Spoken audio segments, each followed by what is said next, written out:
Chú đi làm à? Vâng, thế nhá, chú đi làm nhá.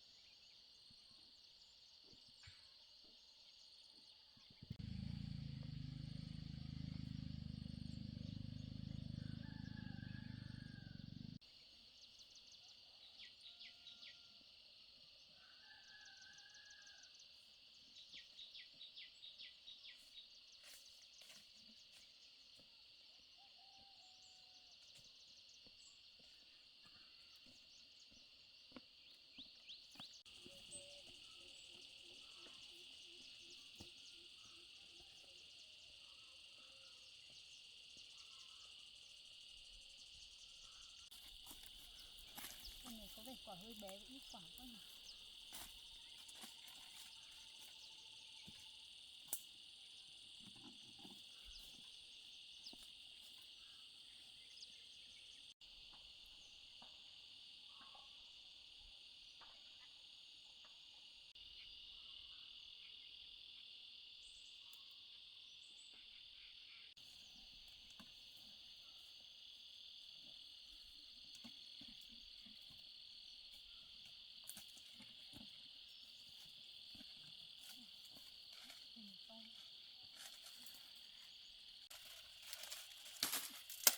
Những quả như thế này nếu mà bị thương thì sẽ thể nhổ. Có lẽ là mình cần phải lấy lá chuối ở đằng kia về để đệm vào đã.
Cây này còn khá là nhiều quả đẹp.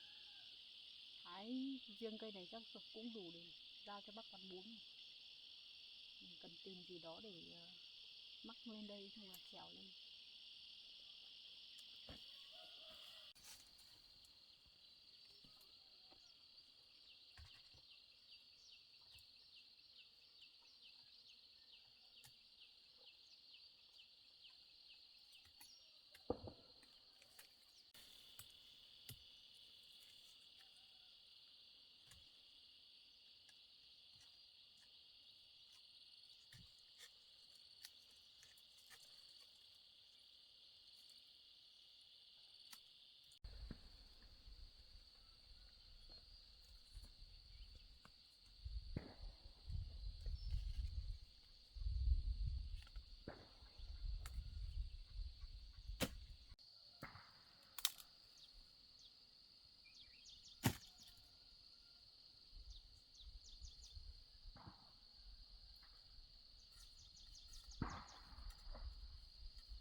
Chắc là được tầm 10 cân rồi đấy.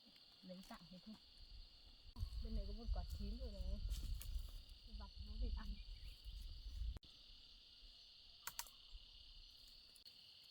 Màu cái quả chín vàng tự nhiên, màu rất là đẹp.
bé lại đi chơi rồi.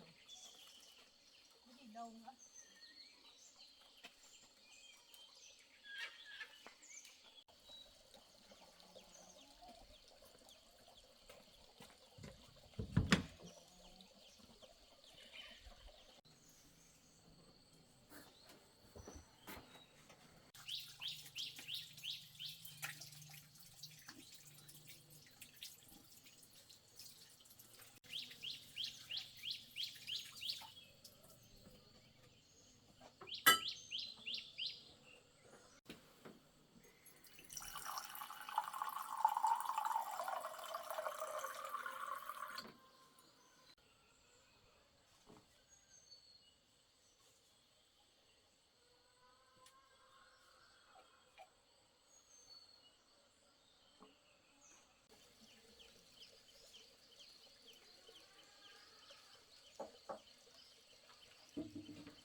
$69.000 một xe. Cắm vào tủ lạnh rồi. Thế thì cái cành nó Để kiếm là thóc là gạo còn Cháu mang đến à? Vâng. Ở đây bác mua cho. Bác cần đủ. À lấy cái cân kia ở đây cân đấy. Đặt đây sang là cân. Cân xem bao nhiêu cân nhá? Vâng. Thử đặt lên đây xem. Nó chỉ nguyên mát sâu lại. Tính 10 cân thôi cháu nhá. Vâng, cái gùi cũng hơn 1 cân rồi bạn. Gùi hơn 1 cân rồi tính 10 cân. Bao nhiêu tiền 1 cân đấy? Cái này ấy. Cháu ơi, cái này 1 yến thì 10.000 cân nhá. Vâng, 100.000 là chọn 100 nhá.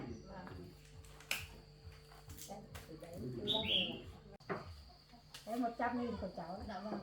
Thế cái này để đâu được bác nhỉ? Cái này cháu cứ đổ ra đây cho bác. Đổ ra đây. Cho bác. Vâng, cháu đổ đây nhá. Nó đủ đẹp thế nhỉ? Vâng, Quả quả đều. đều. Quả đều thật đấy. Toàn quả to này. Nó đủ quả to nhá. Bác ơi, bác lấy 60.000 10.000 bù lại với cả cắt một ít thịt nhá. Thế đây để bác. Tí nữa là già lại mà.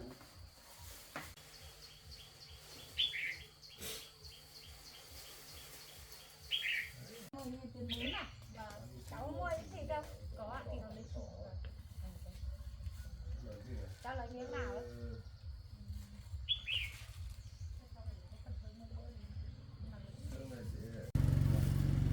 Vâng, tầm đấy ạ.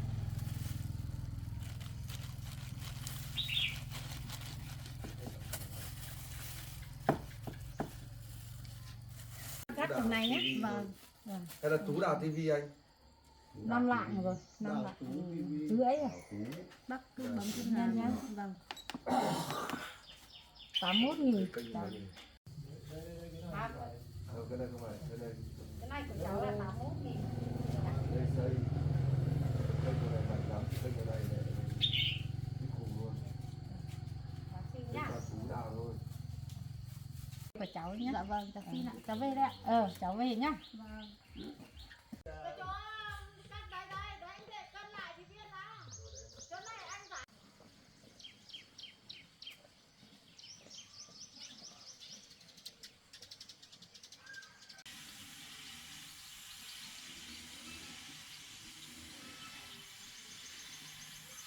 Chị ơi, em lấy ít hành khô nhá.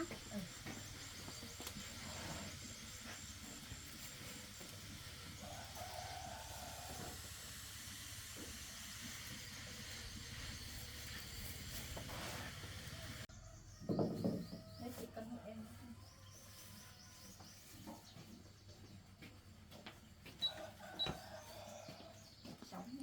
Vâng. Có gạo đâu nhỉ?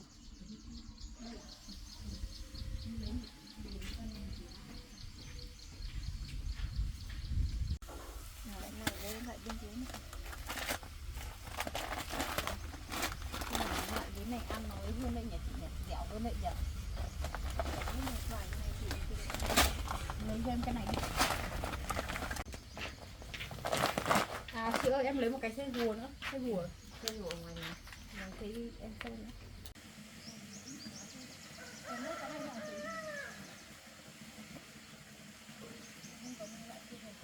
Bao nhiêu cái này? Cái này em lại không mang về được. Tí chị bảo anh ship lên cho em nhé.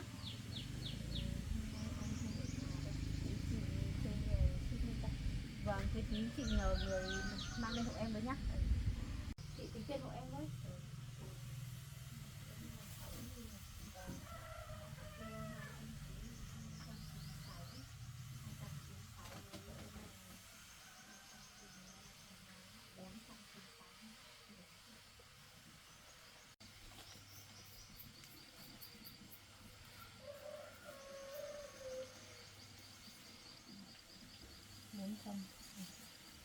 Không có 6.000 nữa rồi.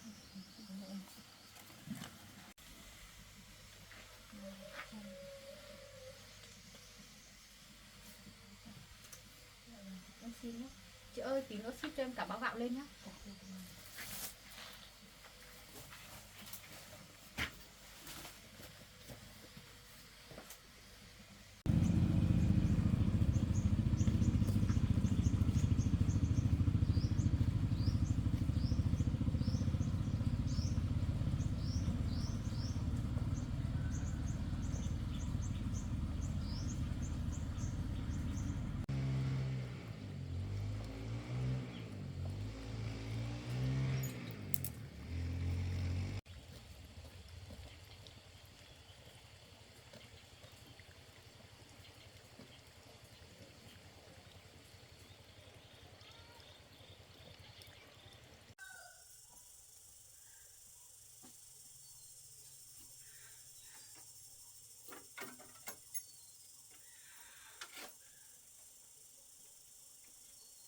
Lô ơi, đi chơi ở đâu về mà bẩn thế? Đi tắm bùn à? Đây này, bẩn hết rồi đây này.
Anh mang hàng cho em à?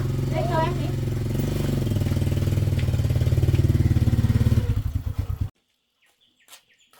Đây.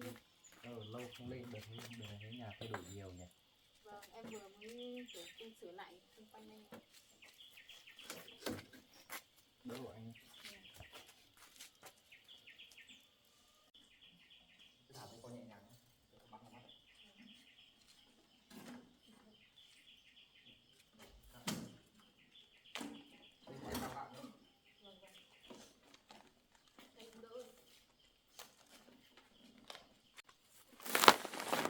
Anh đặt ngay xe rùa xuống đây của em nhé.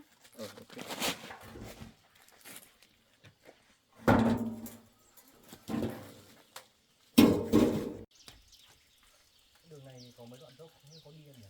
Vâng, mấy cái đoạn dưới hơi dốc anh ạ. Anh sang ngồi uống nước đi. Thôi anh về luôn đây. Vâng, cho em cảm ơn nhá. Ừ. Vất vả quá, đi chở hàng như vất vả. Không sao đâu, chỉ có mấy tí. Đây à, câu này lại bắn thêm hiên à? Vâng, em bắn cái dàn viên ở trên đó. À. Anh về nhá. Rồi. Anh về nhá.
khám muộn rồi trời sắp tối rồi sao ạ? Sao phải chuẩn bị bữa tối?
Mình sẽ dùng khoảng nửa bát nước mắm.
nữa đấy.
Đấy, ăn đi.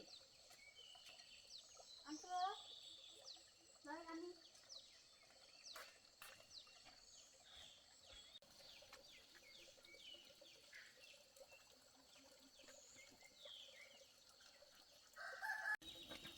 Đồ ăn ngon không? Ừ?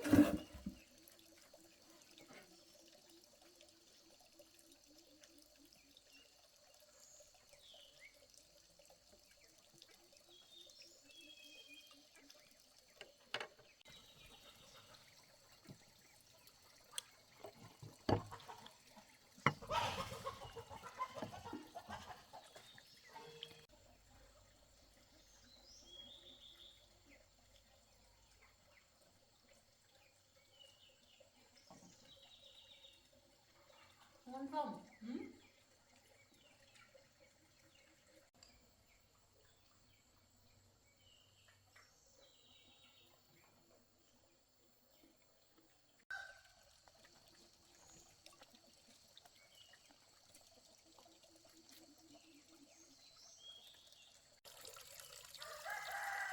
Ăn no chưa? Ăn no chưa?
lâu nó có thể lành lại được.